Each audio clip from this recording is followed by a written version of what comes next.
Pemirsa, hari ini Kejaksaan Agung Republik Indonesia bekerja sama dengan Kementerian Pertanian, PT Pupuk Indonesia dan Perum Bulog menggelar panen raya Jaksa Mandiri Pangan di Bekasi, Jawa Barat.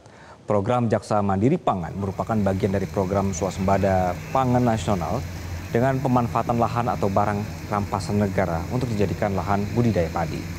Lahan tani kali ini berasal dari lahan sitaan terpidana korupsi atas nama Beni Cokro, sementara total harta rampasan yang diperoleh sebanyak 414 bidang dengan luas tanah 330 hektar. Hasil panen raya dibeli oleh Perum Bulog berupa gabah kering panen dari lahan siap panen sekitar 2 hektar yang mana per hektar mampu menghasilkan 7 ton GKP. Lebih besar dari yang biasa yaitu 4-5 ton. GKP ini dijual dengan harga 6.500 per kilogramnya.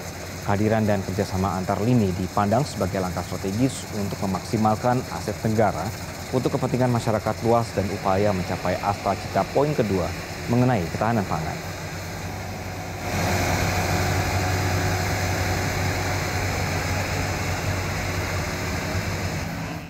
Kapan sebenarnya kita bisa bicara tentang swasembada pangan secara utuh di Indonesia? Ini bukan sekedar jargon tapi juga terwujud nyata. Hari ini kita kupas pemirsa bagaimana pemerintah bergerak dengan sasaran ambisius tetapi langkah konkret dan juga apa saja kendalanya di lapangan. Kita bahas ya pemirsa.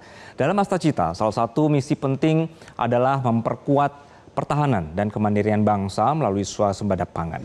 Semangat ini diwujudkan melalui kebijakan pro petani konkret. Pertama adalah kuota pupuk bersubsidi dinaikkan dari sekitar 4,7 juta ton menjadi 5,55 juta ton, hampir 2 kali lipat dari sebelumnya. Nah, poin yang kedua adalah pemerintah menetapkan harga pembelian pemerintah atau HPP gabah sebesar Rp6.500 per kilogram melalui keputusan Kepala Bappenas di tahun 2025. Serta penghapusan sistem rafaksi yang selama ini membebani para petani. Nah, poin ketiga pemirsa adalah penyaluran pupuk bersubsidi direformasi agar lebih tepat sasaran, yaitu langsung dari pabrik atau pupuk Indonesia ke Gapoktan, pengecer, dan koperasi tanpa melalui birokrasi daerah yang panjang. Nah, kombinasi kebijakan ini tidak hanya memberikan stimulus, namun juga memberikan kepastian dan kemudahan kepada petani. Mari kita lihat pemirsa, berikutnya ini adalah pilar strategis yang dijalankan. Pemerintah menyiapkan anggaran sekitar 10 triliun rupiah pada 2025 untuk bantuan alat dan mesin pertanian agar produktivitas naik. Produksi beras diproyeksikan mencapai 34 juta hingga 35,6 juta ton, melampaui target awal 32 juta ton. Kemudian diversifikasi pangan, pemerintah juga mendorong konsumsi pangan lokal misalnya sorghum, ada sagu, singkong, jagung, talas, dan ubi jalar. Ada yang namanya gerakan B2SA atau beragam bergizi seimbang aman, ini terus digencarkan agar masyarakat tidak tergantung hanya pada beras. Nah pemirsa, cadangan beras pemerintah atau CBP sekarang sudah tembus di angka 4 juta ton.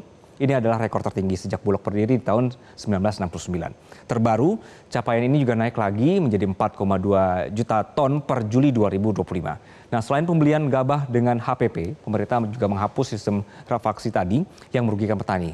Kebijakan ini sekaligus menjaga agar produk petani tetap kompetitif di pasar. Kita lanjutkan pemirsa. Dari pilar tadi kita akan ke target swasembada pangannya. Targetnya jelas, bebas impor beras, jagung, dan garam di akhir 2025. Lebih cepat dari rencana awal di 2026. Keberhasilan CBP mencapai 4 juta ton pada Mei sampai Juni 2025.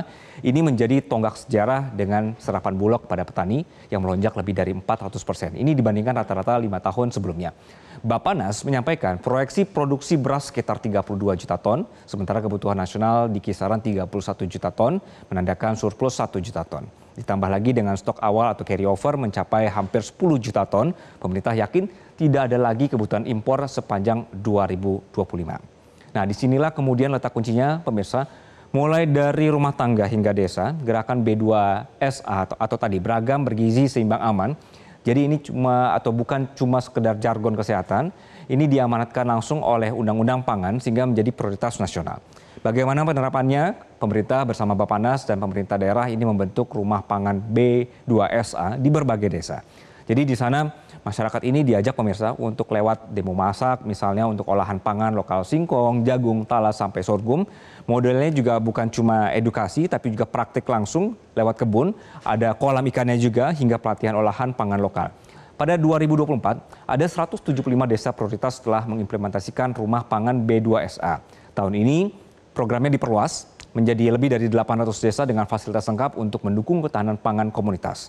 Di Januari 2025 lalu, luas panen mencapai 0,42 juta hektar dengan produksi 2,16 juta ton gabah kering giling atau GKG atau setara dengan 1,24 juta ton beras.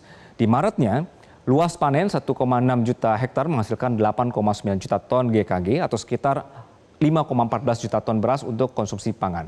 Dan ini terus ada produksi yang dilakukan dan diharapkan terus tumbuh. Nah, meskipun bertumbuh, pemirsa, tantangan pola konsumsi ternyata masih ada. Jadi data produksi beras menunjukkan potensi ketahanan pangan, namun pola konsumsi masih sangat bergantung pada beras.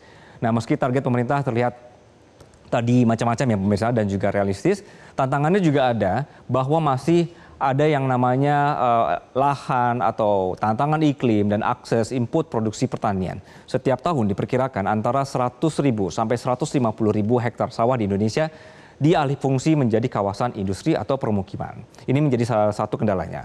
Namun sejak penerapan kebijakan lahan sawah dilindungi atau LSD di 2021 sampai 15 Februari 2025, angka alih fungsi ini bisa ditekan drastis sampai hanya 5.600 hektar.